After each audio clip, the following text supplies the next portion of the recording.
Alhamdulillah wassalatu wassalamu ala rasulillah nabiyina Muhammadin wa alihi wa sahbihi wa man wala. Asyhadu an la ilaha illallah wahdahu la syarikalah wa asyhadu anna Muhammadan abdu wa rasuluh, amma ba'd. Coba kalau kita lihat dunia itu indah ya, hijau, ranum, membuat kita ini tertipu dalam kehidupan dunia. Kita seringkali akal Islam terbuai oleh kesenangan hidup di dunia. Melihat pemandangan indah, kita lupa kepada penciptanya. Diberikan kenikmatan, malah banyak berpaling daripada Allah Subhanahu wa Ta'ala yang memberikan kenikmatan. Maka dari itulah, kita sebagai seorang hamba Allah, tentunya kita harus berpikir apa sih dunia itu? Bagaimana sih dunia? Kita hidup di dunia itu buat apa? Nah, di sini tentunya sebagai seorang hamba Allah, ya sebagai manusia yang diciptakan oleh Allah, kita harus banyak berpikir tentang itu. Allah Subhanahu wa Ta'ala menciptakan dunia dengan isinya. Di mana manusia Allah menciptakannya untuk memakmurkan kehidupan dunia, demi kemaslahatan yang ada dalam kehidupan dunia. Namun Allah Subhanahu wa Ta'ala mengingatkan dalam Al-Quran tentang hakikat dunia. Allah berfirman, "Wa mal hayatud dunya illa mata'ul ghurur." Tidaklah kehidupan dunia kecuali kesenangan yang menipu. Ya, memang sangat menipu. Namun tentunya bagi seorang mukmin, ketika ia melihat dunia ternyata kesenangan menipu, dunia panah.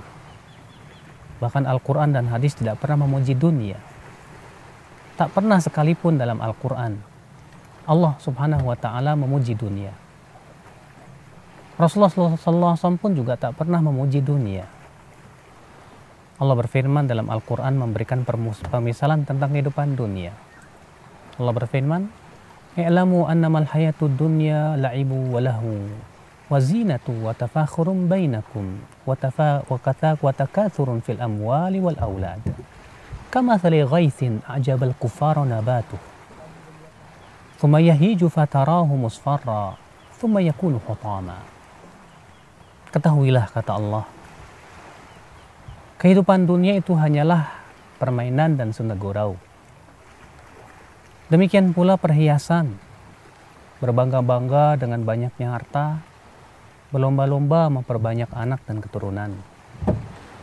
Perumpamaannya, kata Allah, seperti air hujan yang turun.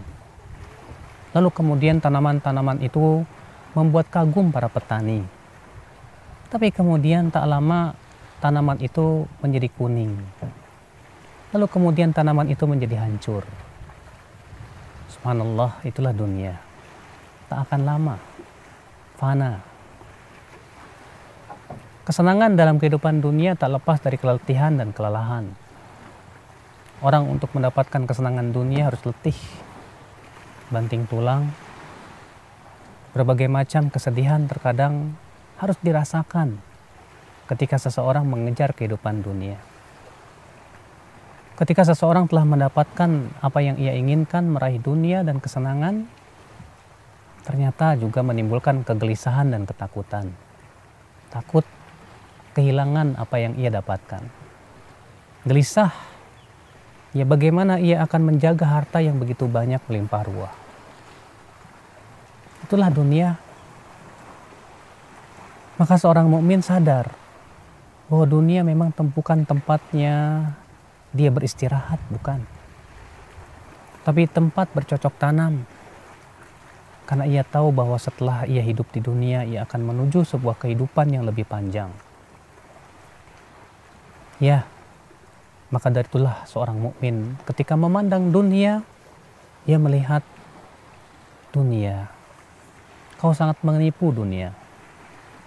Aku tidak ingin tertipu oleh dirimu. Ah, dunia, kesenanganmu membuat aku lalai untuk berzikir kepada Allah. Maka seorang mukmin kemudian segera menginginkan yang lebih baik daripada dunia. Ia pandang kehidupan akhirat. Ternyata ia lihat kehidupan akhirat panjang sekali, tak pernah ada henti-hentinya. Kesenangan surga yang luar biasa. Di mana penduduk surga diberikan oleh Allah kenikmatan yang tak ada henti-hentinya. Penduduk surga tak pernah sakit. Penduduk surga senantiasa nikmat dalam kesenangan. Penduduk surga tak pernah ada henti-hentinya diberikan kenikmatan. Mereka selalu muda dan tak pernah tua. Mereka selalu cantik dan tampan dan bahkan selalu bertambah ketampanan dan kecantikannya. Apa yang mereka inginkan selalu diberikan. Ia kekal selama-lamanya. Seorang mukmin kemudian berpikir, buat apa ia mengejar dunia kemudian ia menggadaikan akhirat? Buat apa ia mengejar sesuatu yang fana kemudian ia merusak akhiratnya yang akan terus menerus?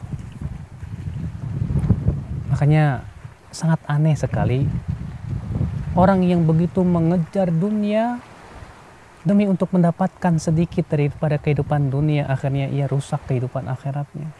Di mana akalnya? Seakan ia akan hidup di dunia selama-lamanya. Ya Rob, kita tentunya ya akhwat Islam azakumullah tidak boleh menjadi orang-orang yang merasa tentram dengan dunia. Allah berfirman, innal ladzina la yarjuna liqa'ana waradu bil hayatid dunya watma'annu biha. Sesungguhnya orang-orang yang tidak mengharapkan pertemuan dengan kami dan ridha dengan dunia dan merasa tentram dengan dunia, mereka itu orang-orang yang merugi, kata Allah. Ya, seorang mukmin tak akan pernah berhenti untuk terus mencari akhirat. Dunia ia jadikan sebagai wasilah menuju kehidupan akhirat. Kalau dahulu Imam Ahmad pernah ditanya, sampai kapan kau akan terus menerus bersungguh-sungguh beribadah, hai Imam Ahmad? Kata Imam Ahmad, sampai kakiku aku letakkan dalam tanah surga. Masya Allah. Oleh karena itu ya akhi, mari kita berlomba kepada kebaikan. Jadikan dunia sebagai wasilah untuk mendapatkan akhirat. Rasulullah SAW pernah bersabda, ni'mal mal lil rajulis salih. Sebaik-baiknya harta apabila dimiliki oleh orang yang saleh. Kenapa? Karena harta itu digunakan untuk apa? Untuk kebaikan, untuk ketakwaan. Sebaliknya ketika harta itu dimiliki oleh orang-orang yang tidak saleh, hanya merusak dalam kehidupan dunia ini.